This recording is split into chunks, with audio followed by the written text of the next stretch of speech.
With that, Mr. John David Wells, our moderator. How you guys doing? Thank you very much for joining us. And I also want to thank, Delyn? Delyn. I want to thank Delyn for the cookies. The judge was kind enough to give me a couple of cookies. Oh, great, someone said. That's great. The ADD talk show host on a sugar bus. Oh, goody. We will be doing this like a Sunday morning talk show. Basically, what we're going to do is we're going to go through the candidates one at a time. The candidates will have a minute to answer each question, and then what we'll do is we'll have an additional minute for you to interact with each other if you'd like. There are 2 microphones, and yes, if you turn them off and turn them on, there is a little bit of a delay, right? So make sure that you allow for that, all right, when you do that. Any of you guys have any questions so before we go? That's good. I wasn't going to answer them anyway. Let's get busy. The first question will go to Deborah Medina. Ms. Medina, what do you believe are the most important attributes of a state comptroller? The comptroller sits over a large agency, 2,700 full-time employees. It's important that that person have not only the philosophical ideology that you would want in someone who's trying to advance limited government free market principles, but also the business background and expertise to lead an organization and drive excellence and efficiency with limited resources.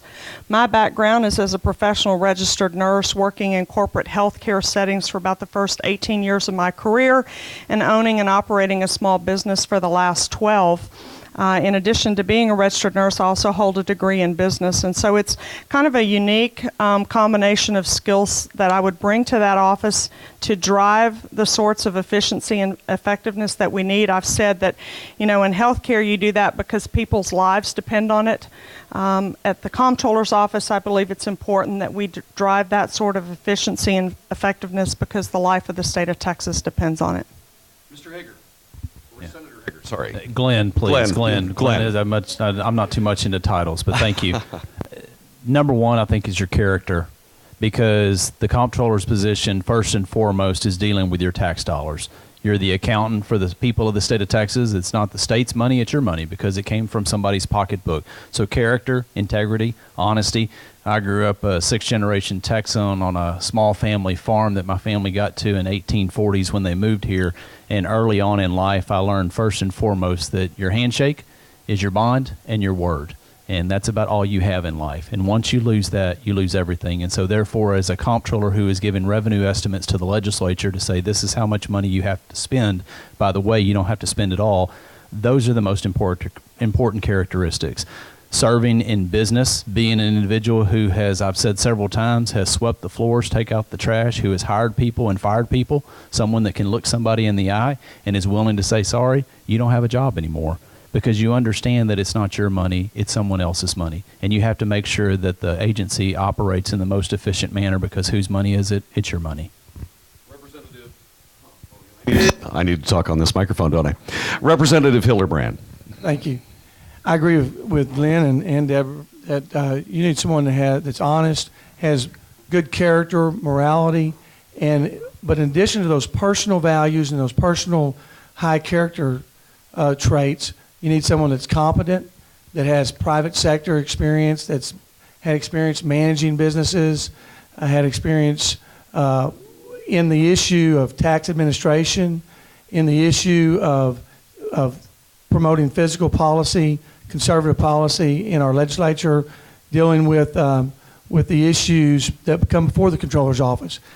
A person that understands that we need and will lead an agency, lead those 2,700 employees to do the best they can to treat the people that they serve in the highest regard, to improve customer service, to treat every person that comes before that agency and be more responsible and more responsive to those people, and to effectively carry out the duties of that office, which are being the CFO of the state, being the tax collector and the treasurer, and of all else, being accurate and honest.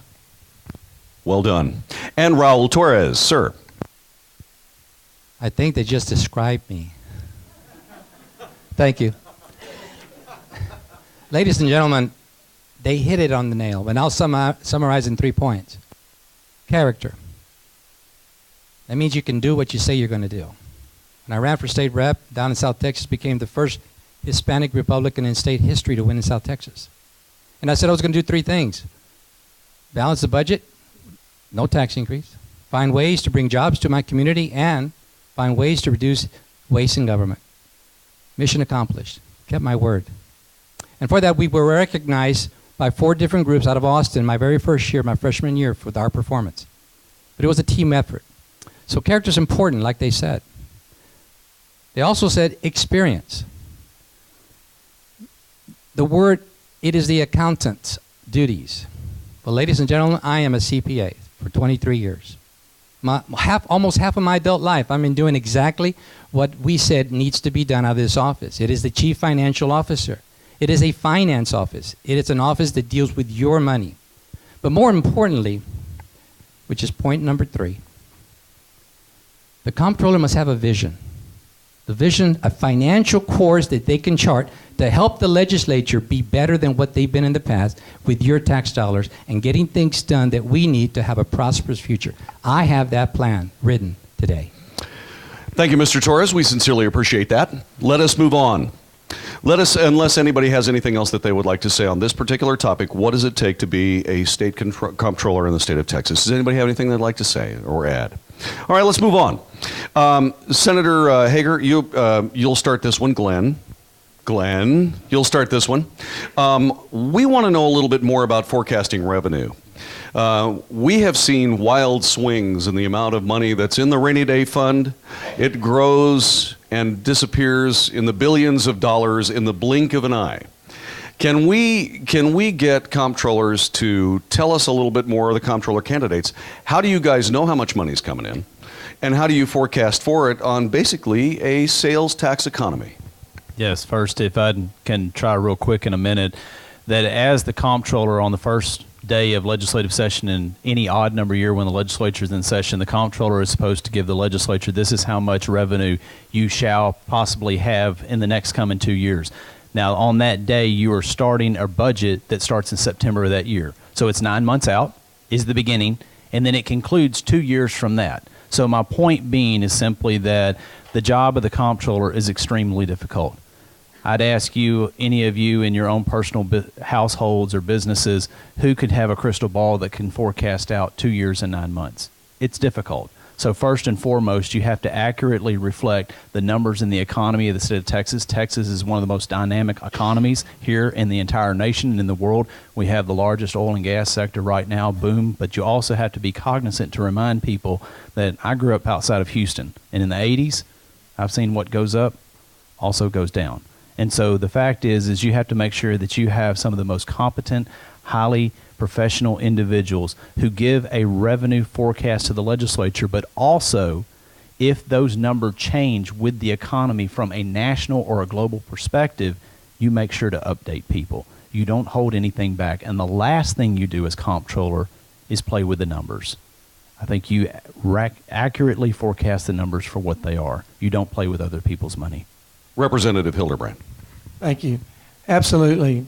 And unfortunately, we've had, in the last 5 years, 6 years, 2 of the most inaccurate revenue forecasts in our history in 2009 and 2011.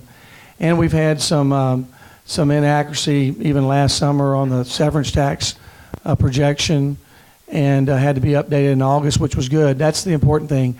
What the people of Texas and their representatives are entitled to is the most accurate and up-to-date information possible. And it is a very difficult job. The economy is dynamic. The revenue system, therefore, is dynamic. So you do update your, you continue to review, revise, and then update and make that update public as frequently as necessary to keep the people and their representatives up to date on what our economic forecast is and how much revenue is coming to state and how we are complying with the budget certification and where we are after that appropriations bill going forward before we come to the next session. And of course, our duty in January of giving the number to the legislature when the session convenes and at the end, and then certifying the budget. Mr. Torres, once again, how do you forecast the revenue for the state of Texas? Texas has never had a CPA as state comptroller. We don't have a benchmark for a professional accountant in this office. And if you should trust me enough with this office, we will be the first in our history to do that. So how do you do that? Well, in the past, forgive me for saying, non-accountants, politicians have had that duty. There is a proper way to do it. Number one, first and foremost, you must factor in the TEL, the Texas expenditure limit, into the forecast so that our legislature will not overspend more than what is reasonable. Number two, like a personal financial plan that many of us have, when you do the forecast, you're always looking and measuring against those benchmarks you've set to get you from point A to point B. And number three, and perhaps the most difficult, is you have to be realistic with all your numbers from the beginning, because the old saying in computer language, junk in, junk out. Let's be honest, let's be truthful, but let's do it the right way and hold the legislature accountable for their performance, and we can get a much better outcome in the end. Junk in and junk out. Obviously, he hangs around with much more civilized computer people than I do. They use different nouns. Ms. Medina. You know, John David, you said primarily a sales tax-driven economy. I wonder how many of us in the room know that actually the Texas revenue stream is based on 63 plus different taxes in Texas. It is indeed a complex system for a very large, diversified, complex economy, the 14th largest in the world. So there's no question that predicting exactly years in advance what the revenue stream is going to be is a difficult one, but it's one that's been successfully achieved in the past. I would say, though, that a big part of our challenge in Texas is a lack of context. These numbers are so large that it's difficult for anybody to really understand them unless you know what you predicted them to be. So when we talk about what we think the revenue is going to be each month, we ought to be saying, was it that much? Was it less? Was it more? So that every agency within the state can act accordingly. We all know how to increase our spending and limit our spending in our personal lives, and we ought to have state government that's able to do the same. Would anybody else like to comment on this? Mr. Torres, go right ahead. Ladies and gentlemen, we have principles in our world that work regardless of what you and I think. The principle of gravity. What goes up comes down. And there are principles in finance that work if they're applied. And to be accurate, we just follow the principles. The size of the number, with all due respect to my friend Mrs. Medina, has nothing to do with it. It has to do with the formulas and the way you utilize those principles in calculating the numbers and then making the adjustments that you must be made. The problem with state government is we don't have a 20-year plan. All we have is a 2-year budget. We have to create a strategic plan and then set those benchmarks that way so that our current benchmarks is part of the process of getting us from point A to point B to point C. Is there anyone else? Go ahead. Ladies first? No, go ahead. The point about the large number is the context of the number. If you go into the grocery store and you take a gallon of milk across the checkout stand and they say that's $10.50, you automatically know that's something's wrong. But when we talk about sales tax revenue, and it's $3 billion this month, is that the right number? Do you know, in trying to forecast what's happening in your business, what that number means? Do you know what it was supposed to be? Do you know whether it's too high or too low? And in order for businesses and government to understand whether we're on trend or behind or ahead, we've got to have context around those numbers. That's my point. Anyone else? Yeah, I would say the numbers do matter, because the last thing I get tired of hearing often is politicians and legislators just rounding off a number.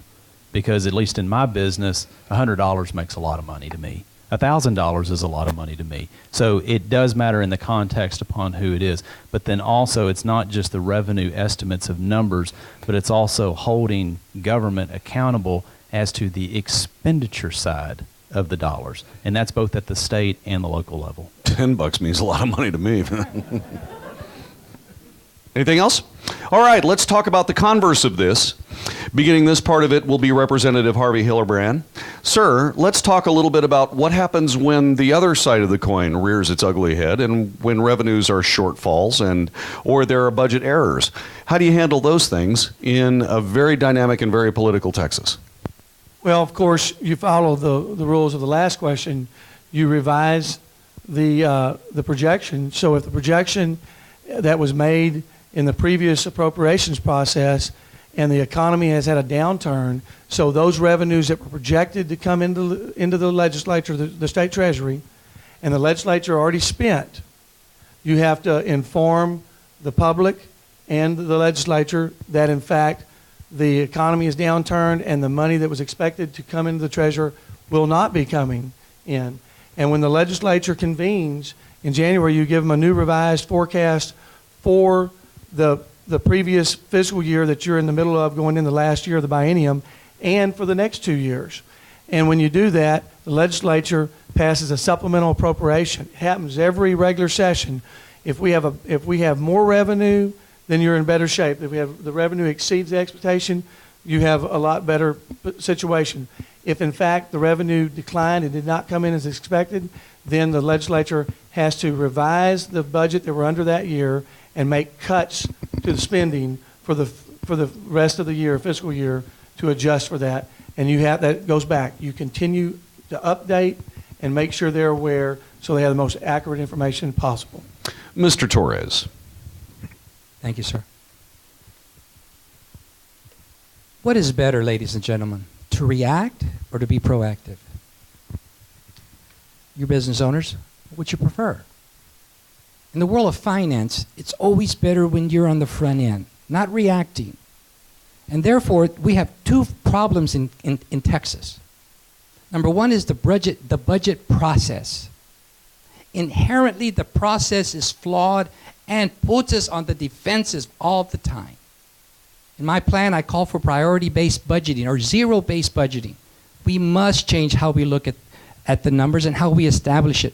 You see, if you focus on priorities, you're only going to spend what's essential. And number two, besides the budget, you have to be able to identify very clearly and very quickly trends in the economy. But how do you do that? How do you get on that front edge? You have a financial strategic plan focused to helping you get from point A in the budget to point B. You see, the legislature is not the experts in finance. It's the controller. And if the controller can chart that course, we're going to minimize these outcomes. And the result is we're going to be able to manage budgets a whole lot better with a lot less ups and downs. Dun-dun, dun-dun. Ms. Medina. I've talked a lot about the fact that our tax structure in Texas is broken. 63 plus taxes, the second highest level of local debt per capita in the country. At a time when the Texas economy is booming, it's a very clear indicator that our structure is bad. But I also am going to keep coming back to that context. We've got to have it in the revenue projections, and we've got to have it in the spending. When a budget is set, everybody, you in the private sector, those of us in the private sector, and those in the government sector, need to have that kind of early warning system from the state. It's very helpful for us to know what other industries are doing, what other businesses are doing, so that we can anticipate how that might impact our own. And just as we limit our spending in our own homes, we've got to be able to do that in the government. We should not be waiting for the legislature to come back in 2/3 of the way through the biennium and say, oops, we have more or less money. We need to be doing that at least monthly.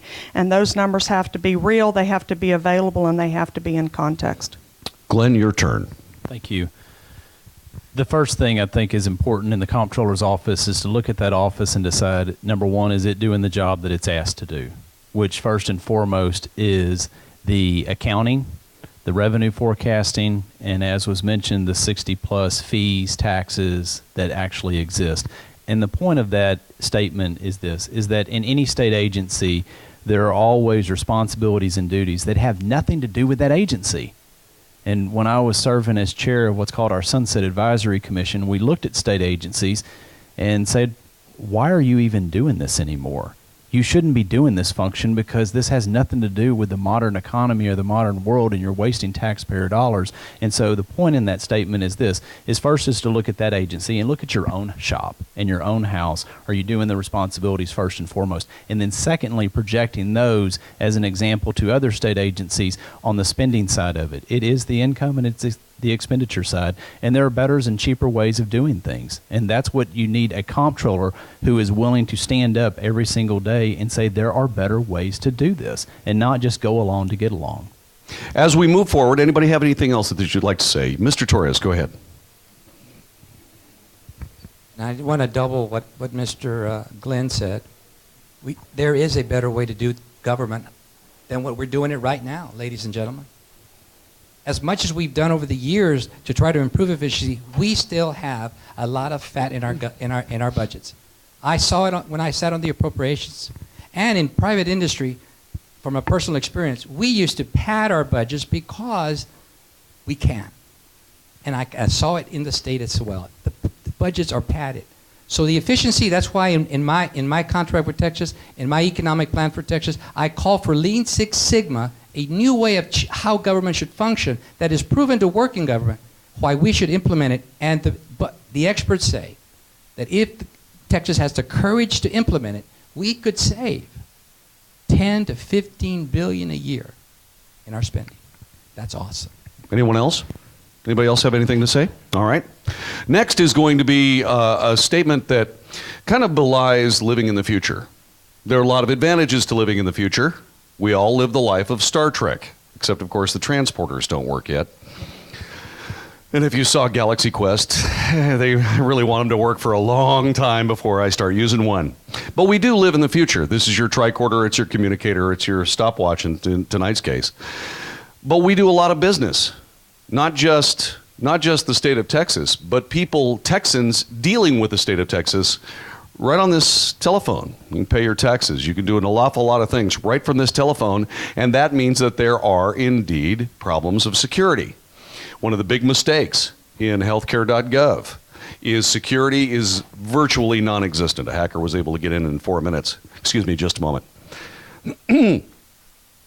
Especially like to thank the NSA to be a part of this conversation regarding data security. It's good to have you guys here. I hope we're not talking too quickly. Writer's cramp, I know, yeah. Yeah, if you need any help with spelling, all you got to do is just call me later. You've got my number. Believe me, all of them.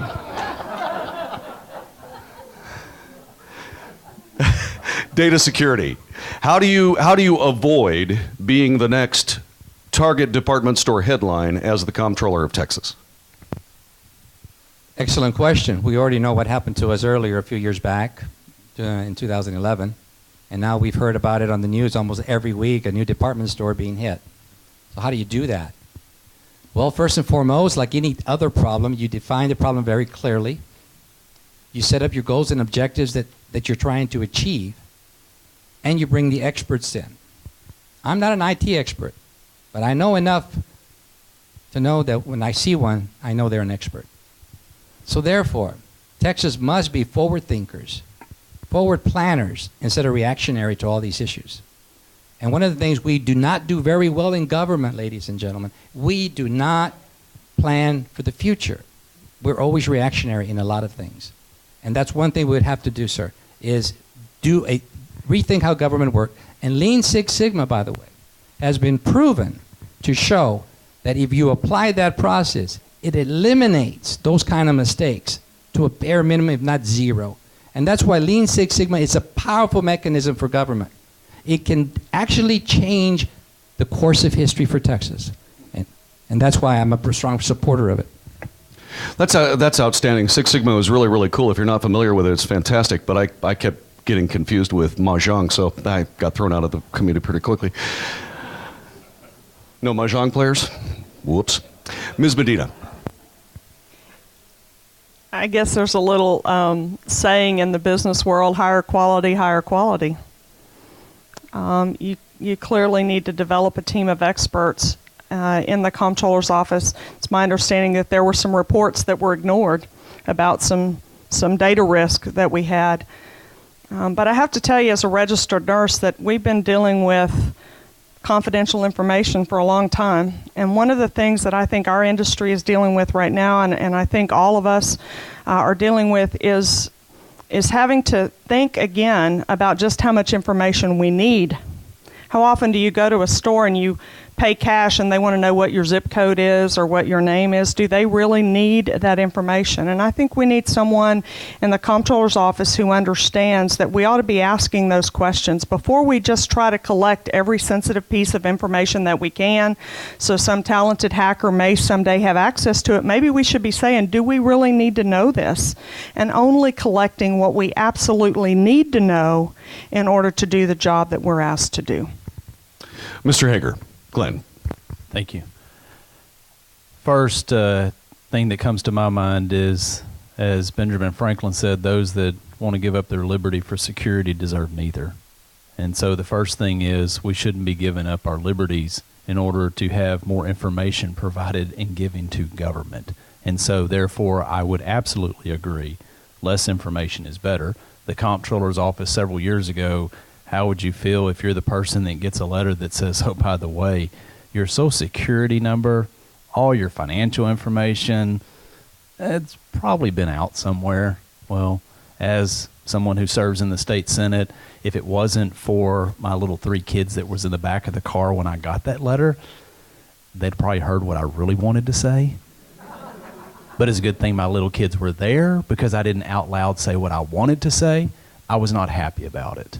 And any one of you that have ever been told from a credit card company that, oh, by the way, you better shred it because your information has been released, is not acceptable. I've had that feeling.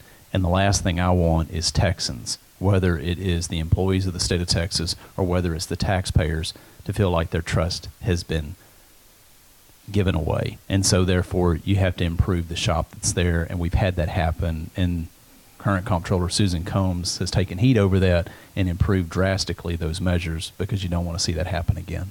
Representative Hildebrand. Absolutely.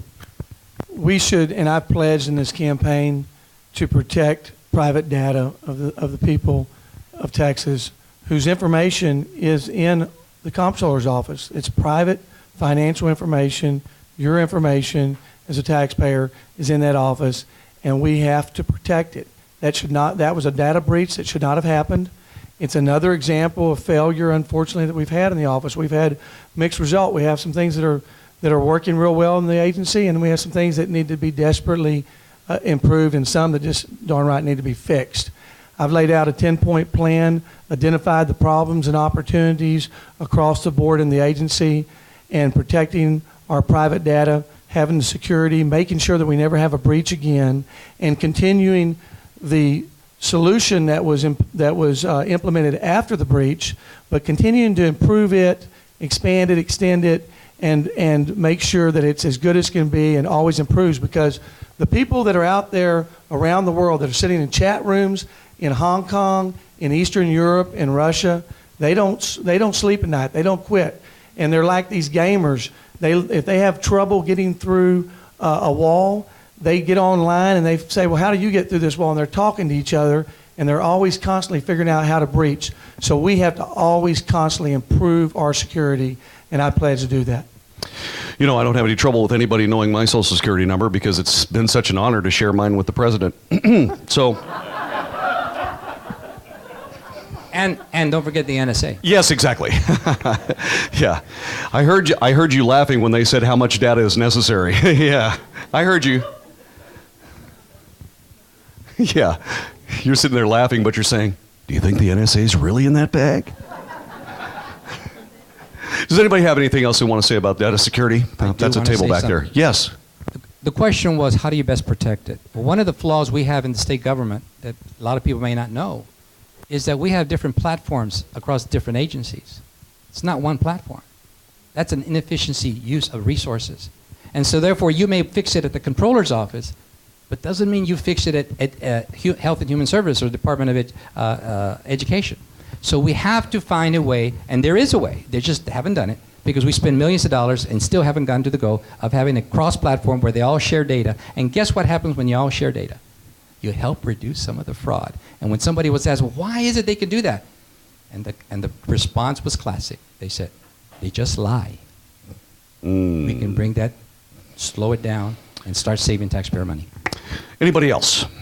Let's move on to our next topic. The next topic has to do with, again, the way the state of Texas raises money, specifically property taxes.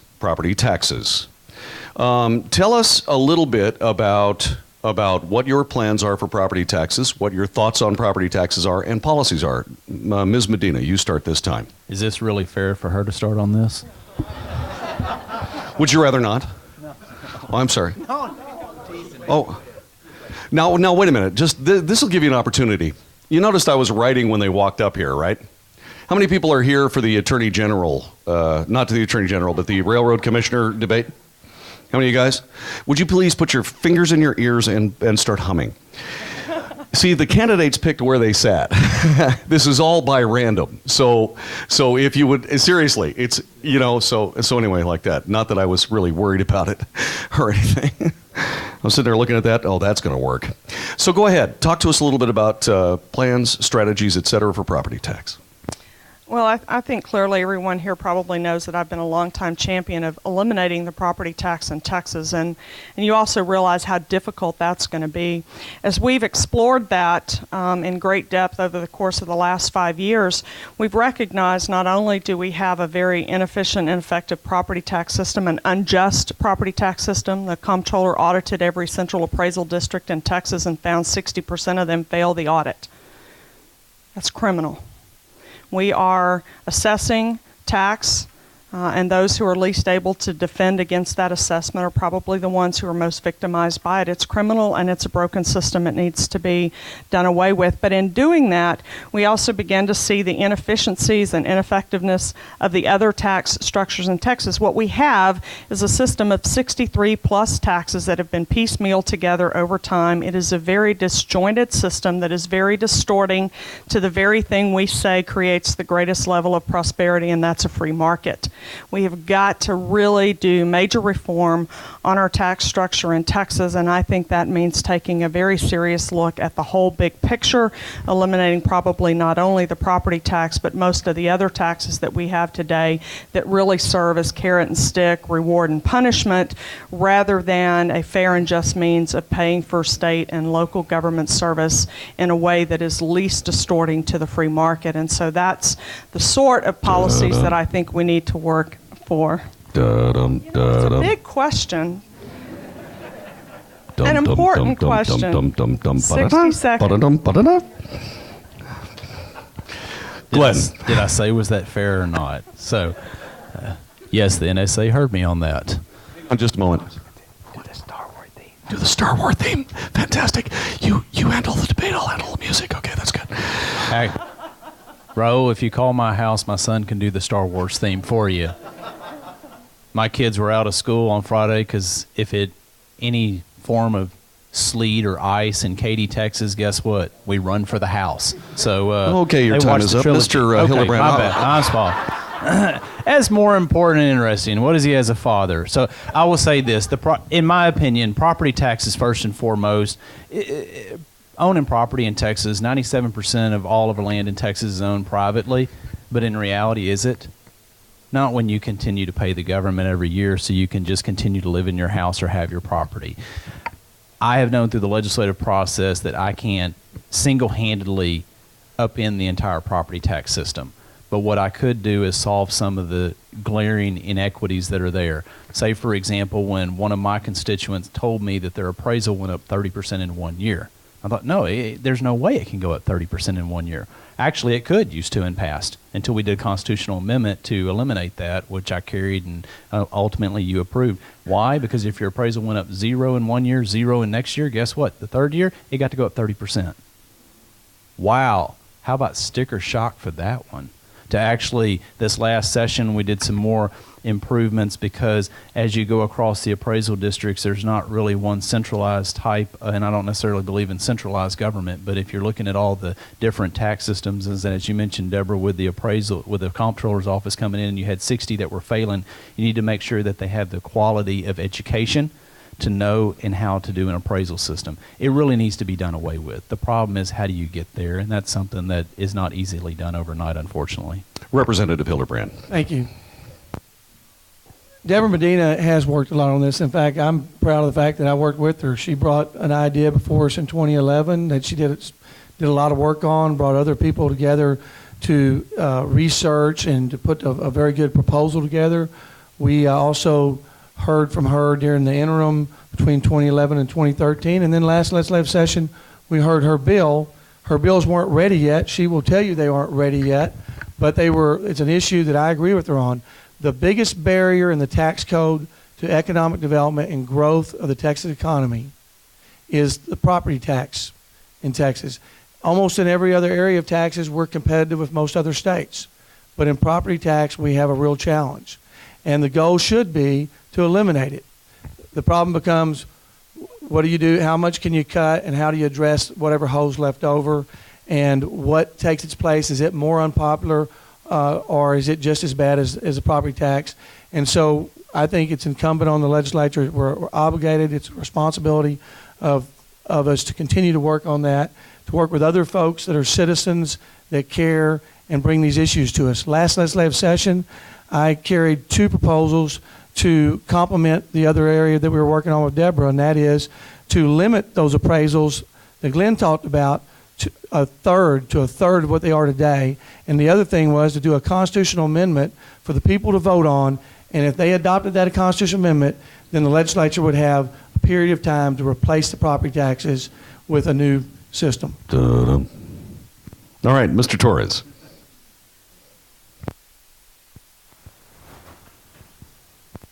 Anybody here want property tax gone?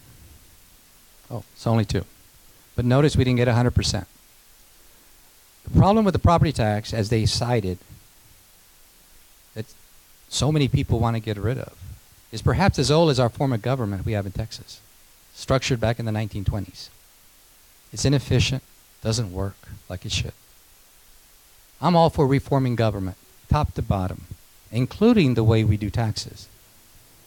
But the real champion behind that, ladies and gentlemen, in my humble opinion, is not what we think. What do you think? We the people. What do you think? What kind of government do you want? What kind of taxing system do you want? Because at the end of the day, if we don't have that voice, then we don't have a truly representative form of government. All we have is a different kind of king or bureaucrat telling us what to do. That's the real champion behind this question. Second of all, and perhaps as important, is that by focusing so much on this, on a frontal assault, we lose opportunities elsewhere. I'm all for it. But let's create a long-term strategic plan to get us from point A to point B and make it happen. Let's just not say, well, unfortunately, it didn't work. Ladies and gentlemen, I saw good bills die in committee because somebody said, I don't want that committee bill out. One person maybe killed a good bill. That's not right. We need to change that. So your voices are heard in Austin. That's what I think we should do. Ladies and gentlemen, let's have a big round of applause for Deborah Medina, Glenn Hager, Harvey Hildebrand, and Raul Torres. It's time now for our final statements. Each candidate will have 2 minutes to make their final statement, and we'll start with Mr. Glenn. Senator Glenn Hager. Yeah, thank you. Thank you for being here tonight. It's great to see everybody, and thank you for being in the process to elect your next Texas Comptroller. My name is Glenn Hager, and I am running to be your next Texas Comptroller. As I mentioned, I grew up in a small family farm, and why is that important? Because I know what it's like to work way before the sun comes up and work many times before the sun goes down. When I was in high school and college, my friends got to go on a nice little vacation. I did too, but it was to little old Hockley, Texas, where I got to go back to work. I know what it's like to grow up and have your money, your tax dollars, be spent on something else. I have worked in financial areas of our businesses from day one, and that's what qualifies me to be your next Texas Comptroller. I am blessed to have a wonderful wife, 3 wonderful little children, Every day I wake up and I know that Texas is the most blessed place to call home. We live in the best state in this nation. But I'll share another secret with you. I also, not every day, but every so often wonder, what is this state going to be in the next 10 and 15 and 20 years? What is it going to be for my children, Claire, Julia, and Jonah? We have to have people of character, of honesty, integrity, with financial understanding of how to run the comptroller's office, and Glenn Hager is that person. I want to be your Nexus Texas comptroller because I want to make sure that Texas continues to thrive. I've been an individual in life who has stood up against my own Republican Party. I have stood up against leadership and made sure that we continue to move forward on my values and my principles. I grew up the grandson of a Baptist preacher, and no, that doesn't mean I get on my soapbox and preach a lot. It understands that first and foremost, what's important to me is my principles, my values, and my faith. And that's what you're going to get in Glenn Hager. I'm running to be your next Texas comptroller, and I would humbly ask for your support and your vote. And thank you very much for being here. Representative Hildebrand. Thank you. Good evening. And I appreciate you all being here. I learned those important values growing up in a southwest Texas town, Uvalde, Texas. I was born and reared there. My parents were small business people. We had a farm and a ranch. We had a tractor dealership. And I learned those values of hard work. I also learned the values of family. My mom and dad will be married 65 years tomorrow. They're just limping into it. They're 85 and 86, and in fact, they just recently went to nursing home. I'm proud of the legislation that I carried for welfare reform, but probably more importantly, that I carried for nursing home reform to protect people like them. I learned values from them. My wife and I have been married 20 years, and we have two beautiful daughters, Haley and Callie, a 16-year-old and an 11-year-old. And the experience I've had in the private sector, the hard work, being in business, being in marketing, in real estate, in ranching, and in business management, together with the experience I've had of 4 terms in the Ways and Means Committee, 2 terms leading that committee, and learning in a position to learn what's working in the comptroller's office and what's not working. I've identified what's working. I want to continue transparency and a number of other initiatives that are working. But there are a lot of issues, and we've talked about some of them tonight, that aren't working, that need to be improved, and some of them need to be fixed. And I'm the person for that job. Go to my website, harveyfortexas.com. You'll see our performance pledge. I'm running on a performance pledge, a specific platform of action, telling you what I will promise to do and how we will get it done, nailing down the issues for you. Please go to harveyfortexas.com and learn those issues. I want to protect taxpayers, advance free enterprise, and limit growth in government. And I will do that job as I pledge on the website. Please visit that. I humbly ask you for your support and your vote. God bless you, and God bless Texas. Mr. Raul Torres. Thank you for being here this evening. It's a great honor for me to be in this part of Texas. You have a beautiful country up here, lots of fine folks. I'm asking for your vote, even though many of you, perhaps this is the first time you've met me. Perhaps you already made up your mind who you're going to choose for. In the next 1 minute, I'm going to try to convince you to rethink. And the simple reason is because our future's at stake. We talked about the need for having experience. We talked about the need to be able to have the skill set to do the job. We talked about the need to get government back under control. We talked about a vision for a future, his children. I have a plan for that. It's in writing today. And I have 20 plus years experiencing actual hands-on work, ladies and gentlemen, solving everyday financial problems for my customers over the last 23 years. Creating financial plans to bring their families to a point where they can enjoy retirement. That's what I do. I'm not a politician by trade. I'm not a career politician. I'm none of those. I'm just like you. I want a future for my children, Glenn's children, everybody's children. But more importantly, we're not going to get there, ladies and gentlemen, if we keep government the same. We have to change. And we have to have the courage to change. Because in 15 years, if we don't make the right decision in this race and chart the pathway to our financial future, your grandchildren are going to know that you made a mistake. I don't want that to happen. I'm putting my whole life and career on the line. I've got lots of money invested that I have not earned because I'm running for this race, because the future of Texas is more important than me and my family at this moment. Trust me. Follow what makes common sense. I'm the accountant they call as business owners. I'm the problem solver my customers at home call. I have the vision. Go to my website, electraultorres.com. Call me. I'll answer any question you have. God bless you. And we do live in a wonderful state of Texas. And God bless Texas always. Ms. Deborah Medina. Thanks. My name's Deborah Medina. My husband Noe and I have been married 31 years. We have two grown children that we homeschooled all the way through, and both of them are college grads. And our oldest child, a girl, is the mom of a brand new baby girl. So I have a 3-week-old granddaughter back home. I have been working in grassroots political efforts for well over 20 years.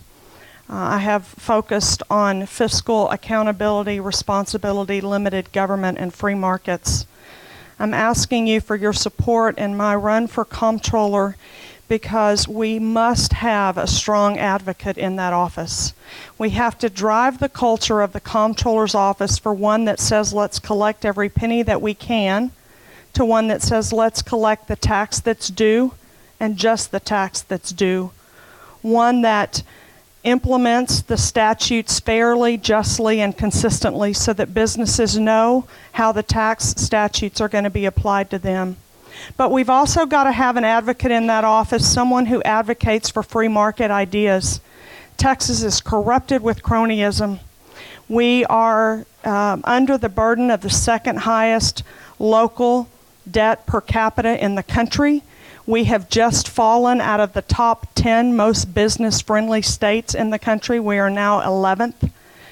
In a time when our economy is booming and our state is doing well, to be facing those sorts of issues sets us up for many struggles in the future. We've got to advocate for stronger, better tax policy, for free market ideas, and for those things that will preserve a free and prosperous Texas. I appreciate you being here tonight, and thank you for your attention to the discussion that we've had. I, too, am happy to stay around and visit with you afterwards, and appreciate your support. Thank you. Now you can applaud. Ladies and gentlemen, let's have a big round of applause for your candidates for State Comptroller. The results are as follows. Deborah Medina, 26. Harvey Hildebrand, 9, Glenn Hager, 31, and Raul Torres, 17. Everybody get that? Torres, 17, Hildebrand, 9, Medina, 26, Hager, 31.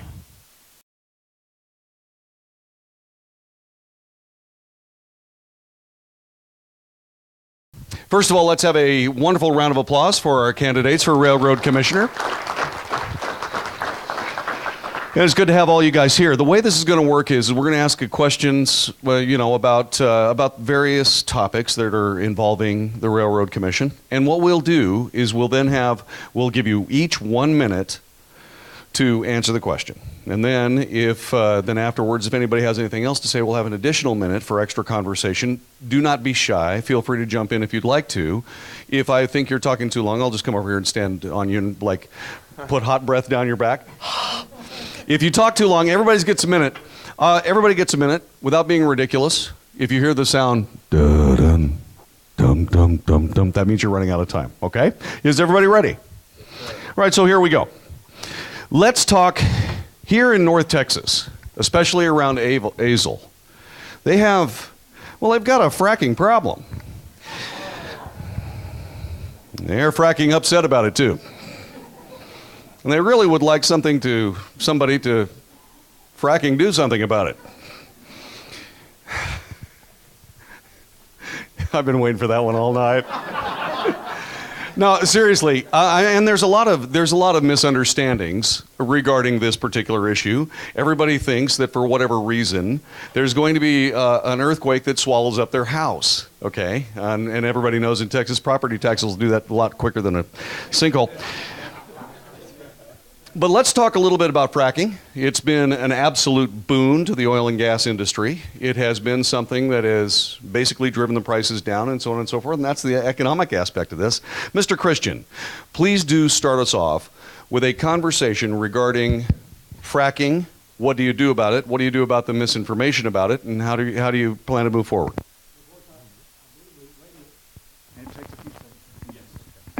I believe the Railroad Commissioner's job, of course, is basically two things. There's a lot involved, but basically two. One is to make sure the public is protected and represented. That's what you elect an official, whether it be a commissioner or a state representative, a senator, whatever. Secondly is to make sure that in the Railroad Commissions that oil and gas continues to be safely produced, and we make it incentivize companies to make sure and come to Texas and keep producing oil and gas. Fracking has been around forever. Ever since they went and drilled the first well down straight, fracking was involved. What the change today has been is the horizontal drilling part that has added the feature to that. And the fear everybody has is, well, there's all kinds of fears behind it. So far, for years and years, 100 years in Texas, we have not seen earthquakes proven, and they've studied that pretty good. In fact, right now, the only issue that they're now studying tremendously is probably the injection wells, and that's currently under study right now. But fracking has been proven safe over years. It's controlled. It's the way that we are able to produce and save our boys and girls' lives that have been across the world defending the Middle East so that we can get our oil and gas supply. Fracking is one of those tools that will make Texas the #1 producer on planet Earth for natural gas. All right, and let's move on to Becky Berger. Well, we've been fracking in Texas since 1947, and it was started in vertical wells. But in the state of New York, they did it in the 1800s, and they used dynamite, and they don't even have any oil. So, it's all about doing it right, and doing it where it's necessary. We do not frack every single well, but I can tell you that in these large shale plays, that if we do not frack, we will not be producing, and we will be dependent for a much longer period of time on someone else's hydrocarbons, and I don't want to see that happen. Fracking has gotten so specific that, especially in the horizontal beds, you got to talk about going down and over, and those fractures come out from that bed that they're drilling into. Understand that they can now do that within a 5-foot, 10-foot, 25-foot bed, 50-foot bed, and only stay in that section, because it's not good for us to frack past that point, because we could lose all the hydrocarbons. So what I want you to know is it's safe. We've never had an issue with water, or we've never had an issue with earthquakes. We've had earthquakes all along. Okay. Next up, Mr. Sitton. The job of the Railroad Commission is to put in place, establish, and enforce regulations that ensure the protection of Texas natural resources. And in particular, there's a whole set of engineering standards on how to drill, how to complete a well, all the things that we do to produce, and to make sure that those things are not contaminating water sources or whatever other damages that can occur to the resource itself, to the surroundings, but as well as to the resource itself. One thing that's really important, and fracking is a good example of this, is that the Railroad Commission needs to make sure that we are able to leverage cutting-edge technologies and new methodologies. That is what opens up new and exciting opportunities in oil and gas around us all the time. As I remember Becky or Wayne said, talked about the amount of natural gas we're able to produce today, the amount of crude oil we're able to produce today from reserves that were previously unfeasible, because we can now go horizontally and maximize production through those. That's crucial, and that has really opened up these new opportunities for us, and it is the job of the Commission to do that. It is an engineering analysis job, and having an engineering background, I'm excited to play a role in doing it. Mr. Boyles, your turn. Yeah, well, I'll disagree with Ryan just a little bit. I think it's the job of the private industry to create the technologies that go in and explore these formations that we've known were there, but they're called tight formations. So tight oil, tight gas within these shales, and you go in now, drill horizontally, and are able to extract these resources from the ground. Now, it's the job of the Railroad Commission, like they said, to ensure that we do so safely, that the public is protected first, that our water and that our air is protected. And the Railroad Commission has been regulating the oil and gas industry for a long time. We've done it longer, and we do it better than anybody else in the world. I think it's important to understand that there is this wave of misinformation over the industry, over fracking in particular. And I think it's largely an attack on our fossil fuels. And they understand that because of our fossil fuels, Texas is thriving, and we're getting closer and closer to energy independence, and they'd like to do something to stop that. They'd rather have wind energy. They'd rather have solar panels than fossil fuels. Now, it's the job of the Railroad Commission to ensure that we create a regulatory environment in which the private sector, not government, goes in and explores these resources and then does so in a way that protects Texans and really combats a lot of this misinformation that's coming out. We've been fracking, like they said, for a long time. We've been drilling wells horizontally and vertically for a very long time, and we've got to continue to do that if we want to continue this economic and job growth. A while back, there were some people that were having difficulties with their water supply. What would end up happening is there would be gas in their water that they would set on fire, and it would be most disconcerting, seriously, most disconcerting to turn on the faucet in your kitchen and realize that the gas was flammable coming out of it. Now, those were mainly water wells that had been drilled privately. Many people are very concerned about that. Let's just go ahead and just continue this conversation, in an ad hoc way. Let's talk a little bit more about the safety of the water and so on and so forth. And everybody take about 20 seconds to just go ahead and put your thing out there and put your answer out there, and then we'll just move around. Well, I can tell you that the big media buzz about the guy who started his faucet on fire actually was caught with a propane tank and a garden hose hooked to that. We've never had that happen unless you have gas that is in the formation that the water reservoir they are using as groundwater actually is in. Then it's naturally occurring, and there's nothing we can do about that. So if that's your water source, it's like having sulfur in your water. It smells bad, but you can still drink it. Oh, that's excellent. Okay, and that gives me an opportunity to go and kill that news source that I used. That I went there and talked about that a little bit later on. Well, I would add something about this too. When you talk a lot of caution about when people are really concerned about water sources.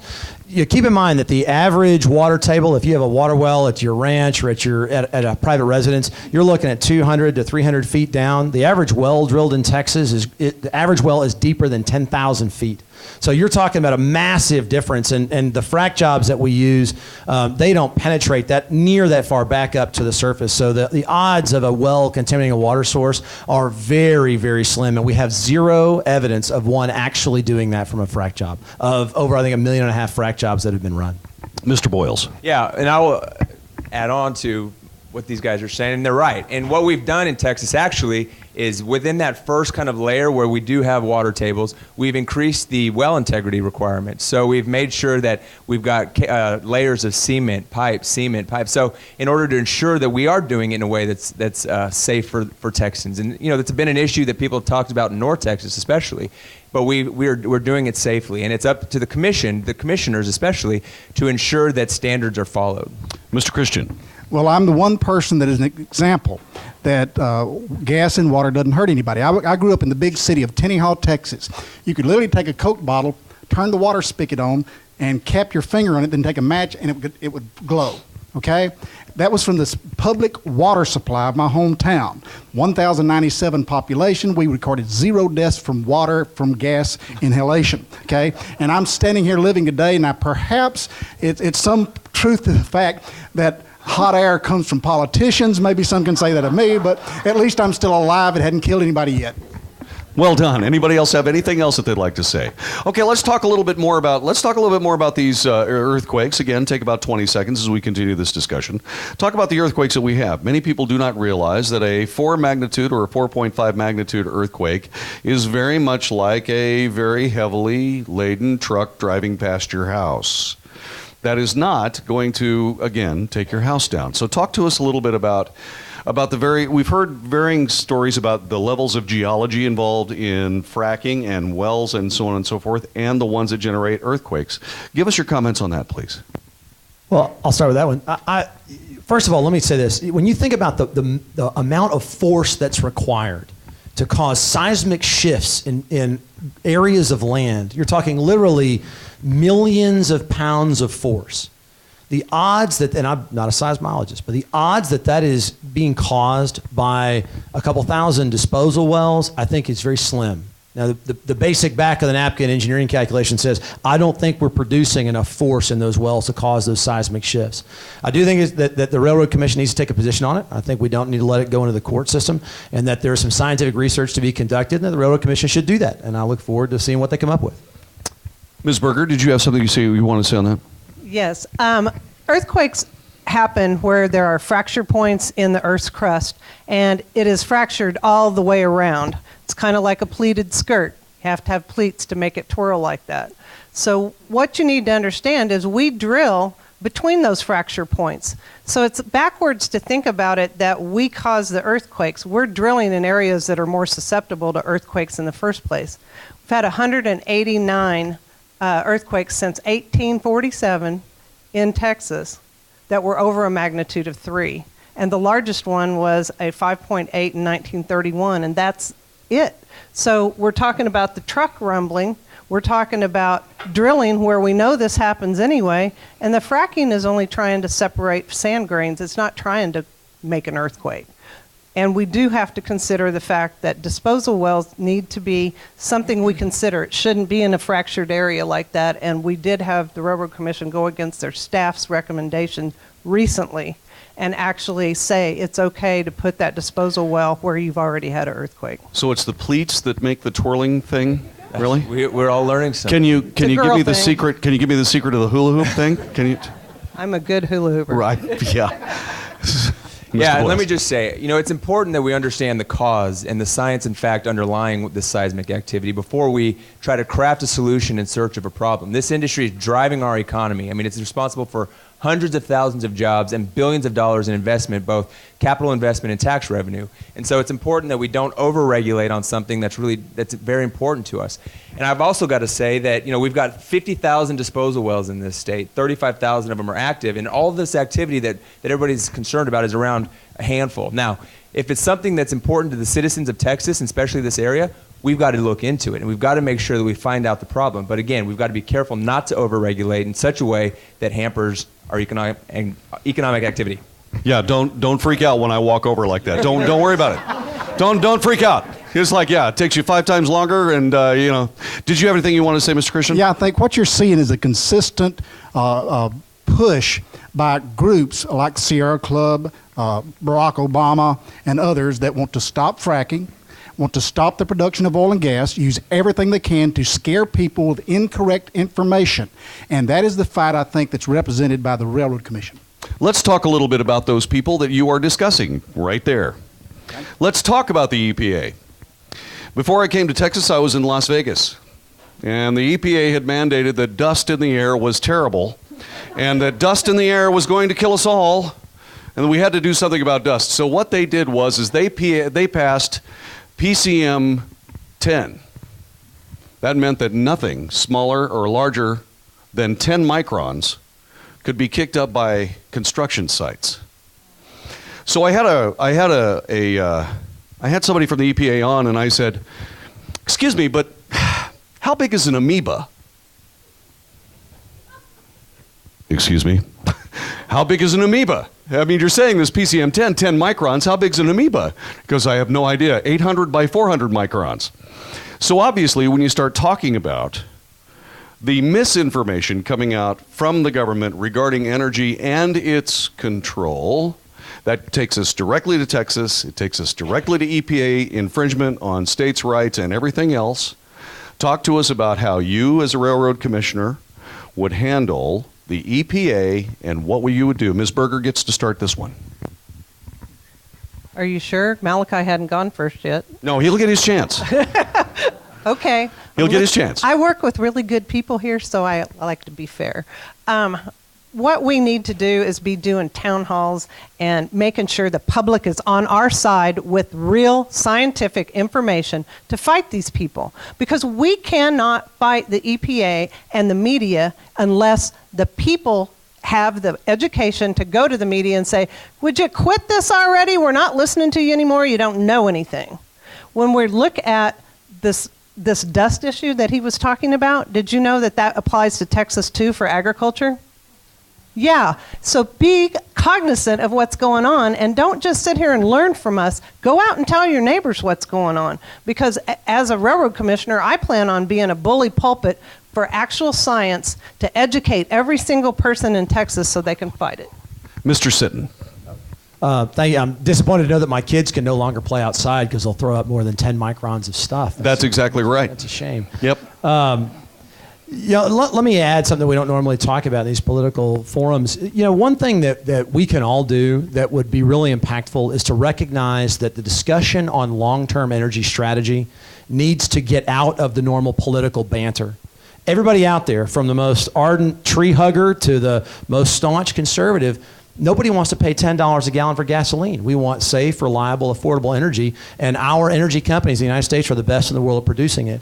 And the EPA has turned into such a strong political group as opposed to a true scientific group that how we can do better is when we all know them. We all have them in my family. I'll admit it. My sister lives in Colorado, freaking tree hugger. But when I talk to her, I advocate for good long-term energy policy. I try to get that out of the politics. I think all of us can help with that when we talk to those people that we know that are in our family that are engaging in political debate rather than energy discussion. She's a fracking tree hugger then? Fracking tree hugger. Wow.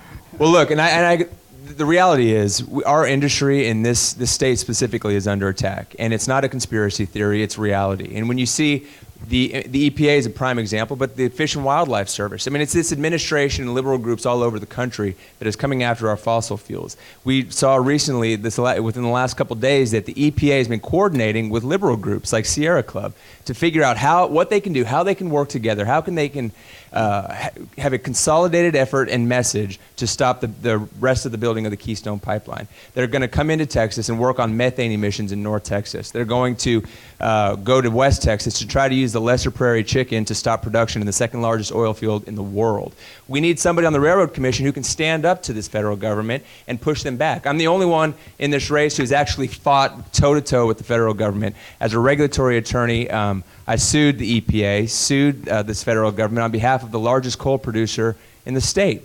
They threatened thousands of jobs and energy reliability here, so we sued them. And as a railroad commissioner, we can also work within this very complex rulemaking process that the EPA has to try to impose its regulations on us. We've got to have somebody on the Railroad Commission who can do that and who has a track record of doing that. Now, I'm going to say that I don't doubt that we all want to and plan to stand up to the federal government and to the EPA. But I think when it comes to actually a record of success, I think my record stands above. Mr. Christian. Well, let me just say that I think oil and gas in Texas I'm darn proud of. And we lead the nation. We will soon lead the world. And I'm the only person in the race that for 14 years directly oversaw the Railroad Commission. I was on the Energy Committee. I was on the Regulated Industry Committee. And during the time we fought the EPA, they came to Texas after us. And let me tell you something, folks. I don't care what all the gossip is. As we sat in the state of Texas over the past decade and a half, Texas became cleaner. So as far as anybody that has a record of doing it, if you like the way oil and gas has been done in Texas, if you like the idea that we're the world's #1 producer, and if you like the idea that, and when the EPA came after us, guess what we found and we told them? There is not one EPA requirement, not one, that Texas goes over. Not one. We are so much cleaner than 20 years ago in this state, it's unbelievable. And yet you have these radical Obamaites that are out here with the Sierra Club and all these folks trying to stop oil and gas production in Texas, and we have stood the test. I was there. I was on the committee. I have watched oil and gas in Texas. I have oversaw the Railroad Commission, and we've done a darn good job, and I'm proud of it. I'm not ashamed of it. The lesser prairie chicken. We should sick Colonel Sanders on those guys. That's right. Take care of that. 11 herbs and spices. That'll take care of it. Who else has anything to say about the EPA? Anything? Yeah, I'll add one last thing to it. It is interesting when you look at how these cases play out. When the science is always on our side, and that is why we have continually beaten back EPA, Department of Transportation, OSHA, PHMSA, all these federal agencies. I'll give you a quick story. A few months ago, I was on a case where the EPA had come in to try and shut down a terminal facility that was flowing 250,000 barrels a day of crude, and I was called in because the EPA folks were looking at the wrong standards. They were referencing the wrong technical documents to mandate the seals on these tanks. And I came in, spent 3 hours with these guys, and at the end of the time, they go, "Oh, sorry, our bad." And they roll away, but the science was on our side, and that's how we can continue to demonstrate our leadership, and that's how we beat those guys back time and time again. I saw some video of that, and they were dragging the EPA person away saying, "But we've got to protect the seals." Ms. Berger. I also think you as voters need to understand that we do have an attorney on the Railroad Commission, and we do have an oil and gas accountant on the Railroad Commission, but we don't have any technical expertise. In my petroleum geology degree, my work in the industry for 37 years should weigh well with what's already there. And we don't sue the EPA from an agency. We go through the Attorney General's office. Yeah, and just, well, to Becky's point, maybe we should sue the EPA more. And I know that Barry Smitherman has actually been on the briefs that the Attorney General has filed against the EPA. And the Railroad Commission should play a more active role in that. Why not the commission that oversees the industry and should have the expertise there, works with the Attorney General and becomes more effective in fighting that fight? I think it's very important that we have somebody with that experience. Well, that's good answers from everybody on the EPA. Those guys really drive me crazy because they are using junk science to dramatically affect our economy, and it's terrible. And I'm glad that we've got, no matter who we get for this job, that all of them are going to take that agency out of Texas. Let's talk a little bit about experience in the oil and gas industry. Mr. Sitton gets to start this one. Sir, tell us about your experience in the oil and gas industry. Sure. Well, I grew up here actually in Irving, and my parents still live there. They're both teachers. Went to Texas A&M, got a degree in mechanical engineering, and immediately went to work in the oil business. Started first with Oxy, which is one of the majors, then went to Marathon, and with both companies, spent time both upstream and downstream with those companies. Went to a small consulting company for a while, and in 2006, started my own oil and gas engineering firm. And our niche is that we do integrity analysis for all branches of the industry, everything from a well casing to a pressure vessel to a tank. And we've been very blessed. Our company has grown like crazy. Today we employ 328 employees, do business all over the world, from Canada to South America, Middle East, Malaysia. And so I have been very fortunate to see the oil business not just in the state of Texas and the United States, but all over the world. And I will tell you that it is striking not only how much better the United States and specifically Texas develops our resources and produces that energy, but how much when you go overseas, it is Americans and Texans that are leading that production all over the world. Mr. Boyles. Yeah, I do not. I went to Mary Hardin Baylor and was a religion major, so I had to find a way into the industry. And what I did basically was, first as a regulatory attorney, my experience in the industry was representing industry and businesses against the federal government or in some capacity. And so you learn quickly the troubles facing the industry and how to solve those problems. Started an oil and gas company, and we're small. We're a little smaller than Ryan's company, but we have had the opportunity, because of our size and flexibility, to work all within the industry. We've drilled wells. We've worked on mineral and royalty funds, which is property rights in the oil and gas industry. We've worked on service companies, so water recycling, water transportation, sand transportation. So we've done it all, and we've been doing that for a while, and it's been a great opportunity to work not only in Texas but nationwide, and to see the different regulatory environments in Pennsylvania or New York or New Mexico or Oklahoma or North Dakota, and understand the impact that the regulation has on our business, on our ability to hire people, our ability to invest money, and our ability to develop these resources. And I think it's an experience that actually fits the commission pretty well. I mean, it's nice to have experience of an industry that you're actually going to regulate. Indeed. Mr. Christian. Yes, I've had the privilege of working in the Texas legislature and being on the exact committees that oversaw the Railroad Commission for the past decade and a half. I've had the Railroad Commission report to me continually on committees, and we review their activities, go out to the sites, look at what they're doing, and come back and see what happens on that. Let me tell you something that I also find. As an elected official on the Railroad Commission or as an elected official in the House, my job is to represent the citizens. Seems always that there's always the professionals there in the industry available to do the job. And my job as a free marketer is to make sure that I'm not telling the free market industry what to do. There's always a danger on the committees I served in the Texas House. When you had professionals on the committee that were on the committee that oversaw their particular industry, too many times you wound up with the person behind the representative seat telling the free market industry how they should do their business. That's a great danger. What you need is the opportunity for people to be able to be free in the science capital system that we have, and I believe there exists a danger, and there's been represented dangers, and when you have legislators or you have commissioners that are telling the free market what to do. Secondly, the free market individual has very little representation. You need to be represented, not just the industry. There you go. Ms. Berger.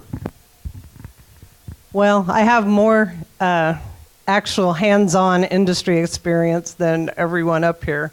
My father put me out in the oil field as a roustabout in 1977 when my sweet friend here, Ryan, was 3, and my sweet friend Malachi wasn't born yet. Oh, excuse, I thought you were 39. Anyway, I've done everything from roustabout on the pipeline and in processing plant, and then going back to school, getting that geology degree with a minor in engineering, a minor in economics, and going back into the oil field. And I've done everything. I've done all the dirty jobs, and I've done the fun jobs.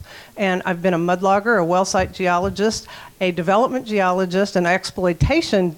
And that sounds bad, but this is a good kind of exploitation. This is where you get more out of every well and out of every field. So exploitation geologist. I had a break because when the industry did really poorly, I was lucky enough to be picked up by a mining company out of Mexico, and I did that for 16 years. And we do cover mining in Texas. So I'm the only one who has that experience. And I came back into the petroleum business because you know what? When we're doing good, we're doing good. It's time to come home. And when I got back, I was doing expert testimony, which I still do, and I do acquisitions and divestitures of large blocks of property, or for probate cases and for divorce cases and for bankruptcies. Yeah, all those things, all those life events. But I have a lot of experience. Okay, let's just take a moment and savor Ms. Berger talking about mud logging, just for a moment.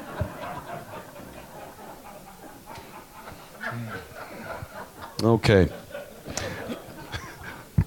That was not mud wrestling. Oh, I know. Oh, I'm sorry. Oh, well. Thanks. Yeah. Well, darn it. Okay, well. That's what This is the Republican candidate forum, right? That's what happens when you're in an industry full of men. I don't know what you're talking about. Let's move on. Let's talk a little bit about this. Let's talk about protecting the free market and the citizens of Texas. Mr. Boyles, you could start with this one. And let's talk a little bit about how the Railroad Commission is in a position to, and you're basically a commission, you are our only defense. What are you going to do with that responsibility, and how are you going to protect us? Because lots of us deal with government every single day that is about government, for the sake of government, by the governors, for the governors. What are we going to do to start changing that paradigm to protecting the people of Texas and the people of the United States?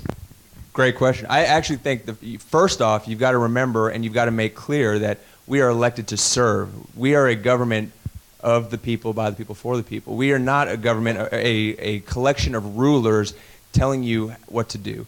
We're all, I believe, I hope so, we're all free market people, and we all understand that when government is as small as possible, the free market is allowed to run unencumbered, and I think that is very important. In this industry, we have a duty, we have a job to regulate, in this commission, we have a job to regulate an industry that is driving our economy.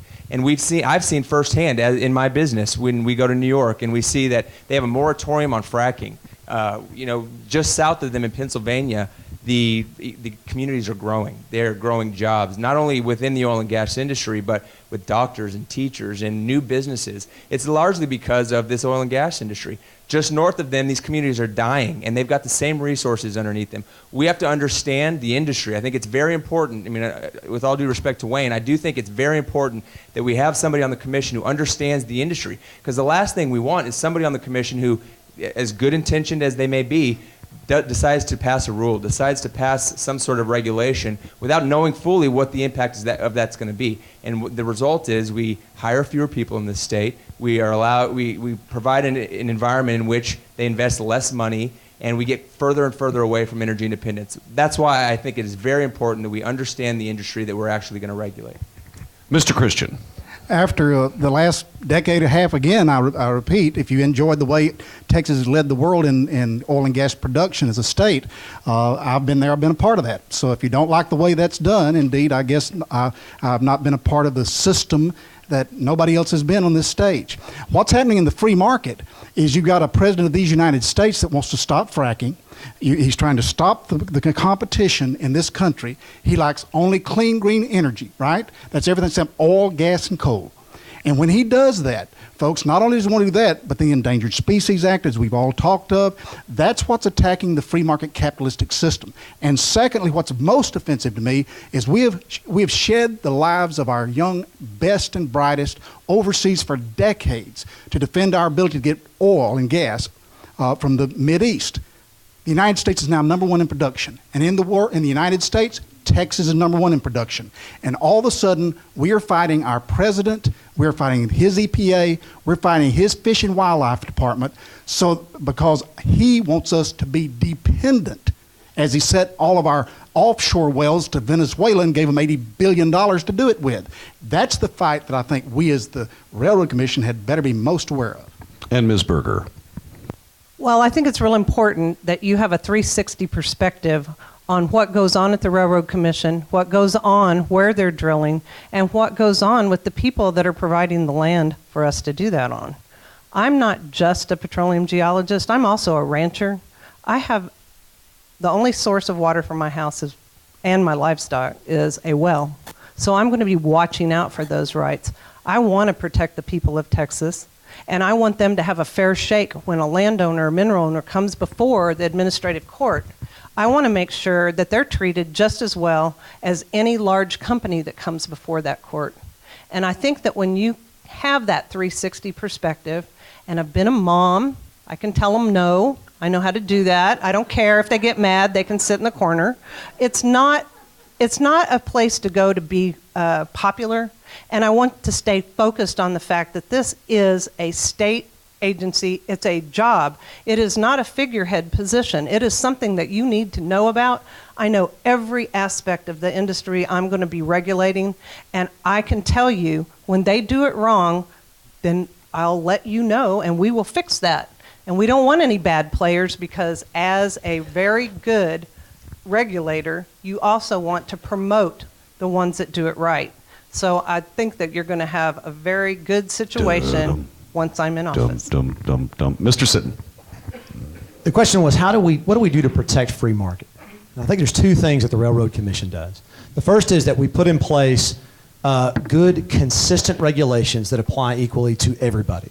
There is a temptation sometimes driven where there is a difference between small independent producers and large-scale corporations, and those regulations can be damaging to one group or another. So it's the job of the commission to serve the citizens, not to serve those corporations, and put in place good, consistent regulation that they all have to comply with.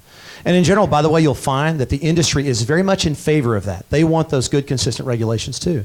The second one is to manage government like a business, bring an entrepreneurial, innovative spirit to how we do business as a commission, put in place key performance indicators. Ultimately, the Railroad Commission is a 750-person outfit that needs to be run like a business. What are the things that we're there to do? How do we serve the citizens? How do we put information publicly available easily to all of you, as well as the companies that use the commission, so that you see what's going on and they see what's going on very quickly, and we get good feedback so that we are managing efficiently and doing the job we're supposed to do for the least budget required, staying out of private business. All right, what I'd like to do very, very quickly here is we've got a couple of extra minutes. So what I thought I would do is I would ask a little bit about the Keystone XL pipeline and what your thoughts are on that, and how would you handle that coming through Texas, et cetera, et cetera. What are the economic factors, et cetera, and just feel free to jump in whenever you'd like to. I'll go first. Look, the Keystone Pipeline is a job creator, and it is something that can get us closer and closer to energy independence. The southern part is actually built already, and it's actually, I think now is functioning, channeling 300,000 barrels a day of oil from Cushing, Oklahoma down to the coast. And so that part's built. The northern part is still being built and being held up by this federal government. What else? Yeah. Go ahead. Go ahead. No, I'll let them go. I'll jump in later. No, go ahead. Who else has something to say? Go ahead. Yeah, about 20 seconds. Take about 20 seconds. Okay, so just so everyone knows, the Keystone Pipeline will be bringing Canadian crudes down from Canada. So we'll still won't be energy independent. However, we'll be doing business with a much more friendly neighbor who's not funding terrorist organizations as opposed to buying that crude oil overseas. And we have a very good partnership with Canada to develop those resources. So I think that the Keystone Pipeline will be a very good thing, not just for our industry, but for our entire continent. And one thing I want to add in that is we're in a position right now in the country. We don't talk a lot about this to become a net refined product exporter. Our refineries in the state of Texas run more efficiently than refineries do all over the world. And imagine the time when we can be really driving global prices around refined products if we're bringing crude here, refining it, and exporting it. We don't deal with refineries in the Railroad Commission because it is a downstream portion of the industry. We deal with drilling, we deal with operations and production on that oil and gas side. But those pipelines are important because it may be bringing Canadian crude, but it's going to be refined by Texans. And I think that's very important. We also have to be careful of property rights because when you put pipelines in anywhere, you're going to have to take some land from some people.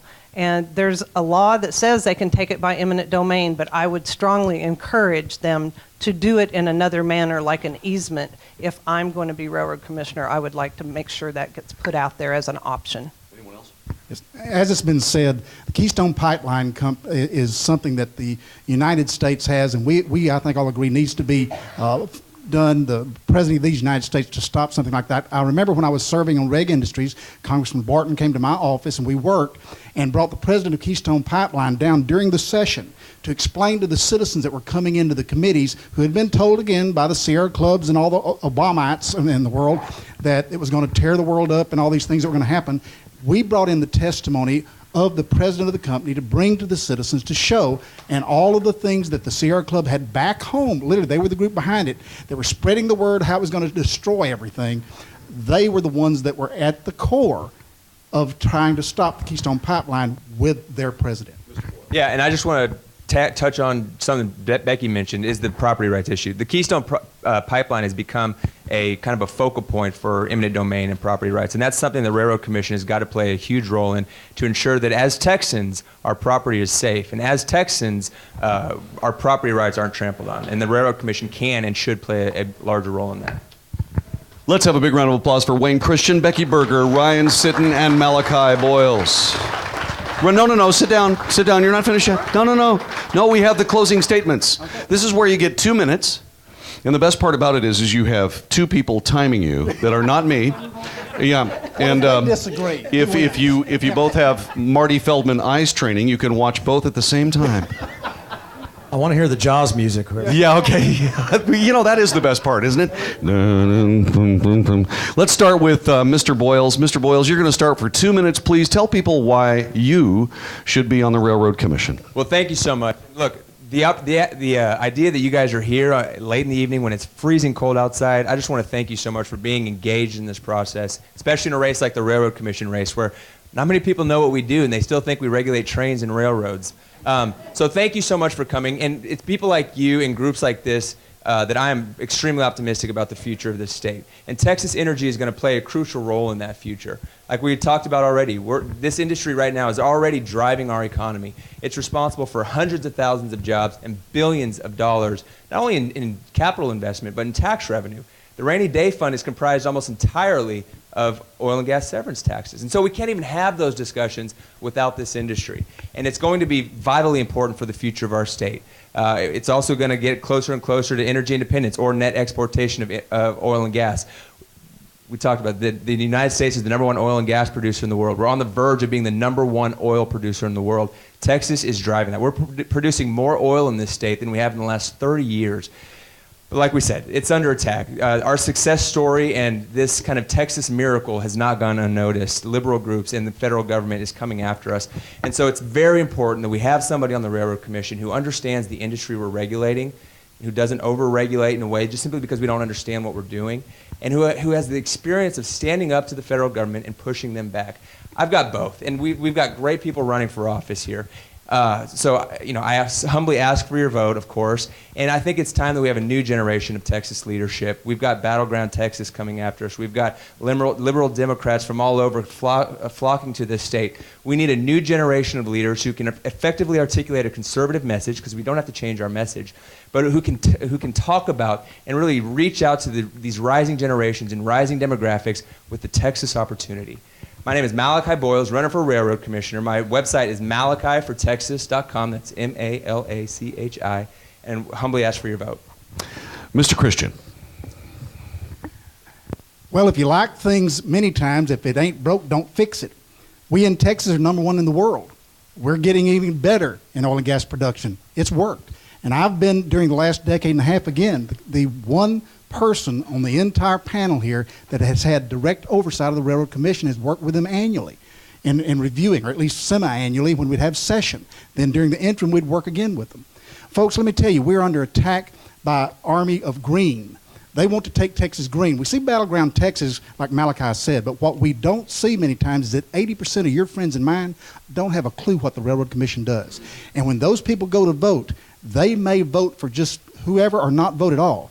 And it is too important while we're watching and wanting to protect Texas that all of a sudden, at the same time that we're not looking, that we stop fracking, we stop reserves, we stop the oil and gas business, and that makes us like California. I am enjoying the support of David Barton, of Young Conservatives of Texas, Texas Right to Life. I've been in the House for a decade and a half. I'm the one guy you can look up here, I can't lie to you and say I'm going to do something. I found out being in leadership many times is not saying I'm not going to do this, I'm not going to do this. It's having the courage many times to step out and do something when nobody else says it's popular. That's something that we have got to stand up and defend ourselves against an administration that is trying to make us like other states that we don't want to be. And quite frankly, that can occur. Experience sometimes, and every once in a while, Malachi, gray hair matters. A little bit of experience sometimes does call. I think it's too early. I think it's too early to use this with the threat we have directly from the Obama administration, the threat that we have to try to stop Texas oil and gas as being number one. I think it's too early to put it to where we don't use experience and somebody that has a proven record. I am the only candidate that has that. It's not time for training new and taking a while to get things up and going. And I want to be your next railroad commissioner. My name is Wayne Christian, christianfortexas.com, and Becky gets upset with me sometimes when I say this, but I'm the only Christian by name on the ballot.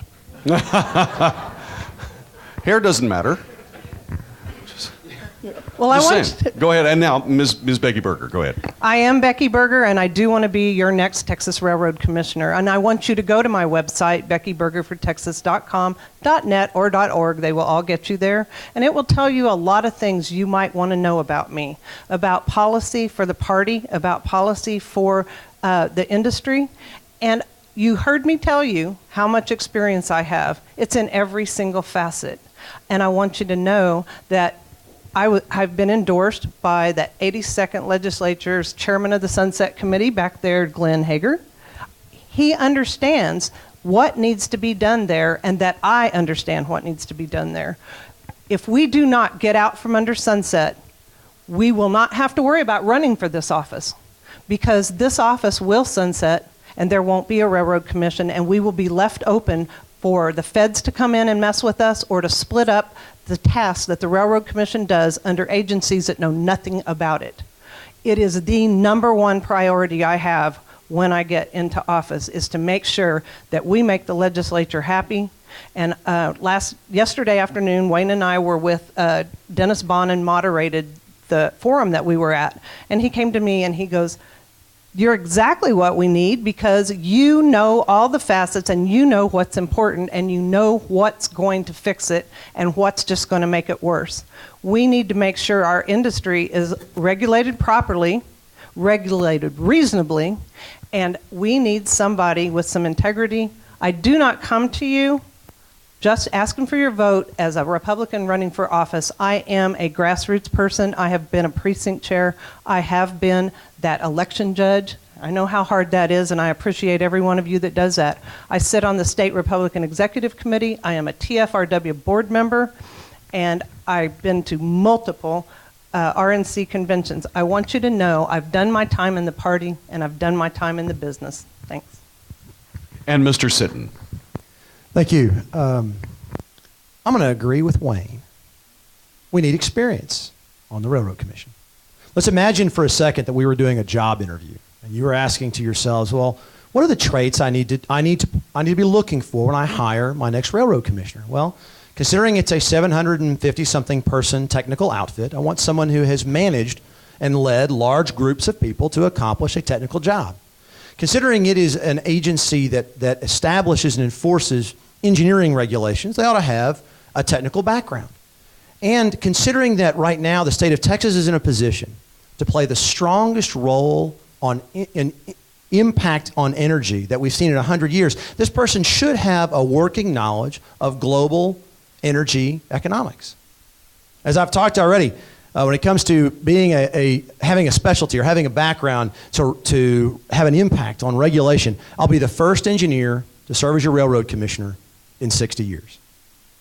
When it comes to leading a group of multiple technical people, I've grown a business that we started in 2006 out of my garage with no debt that now employs over 300 people. And we have over 150 engineers that work for our company doing technical work across the industry. And when it comes to the third one, having a working knowledge of global energy economics. As I said, our business does business all across the industry, all across the world, from the Middle East, Canada, South America, Australia, China. And so I've seen firsthand how everything that we do, not just here in the United States, but here in the state of Texas, has an impact on energy all around the world. I bring a very unique skill set to the Railroad Commission that we haven't seen, not just in the panel today, but on the Railroad Commission in a long, long time. And I'd be proud to make an impact as your Railroad Commissioner. So Ryan Sitton, I ask for your vote, and I'm the only person who's 6'2" tall on your ballot. Thank you. There you go. Ladies and gentlemen, one of the things, let's have a big round of applause for all of our candidates, please. Results on that: Wayne Christian 10, Ryan Sitton 10, Malachi Boyles 12, Becky Berger 39.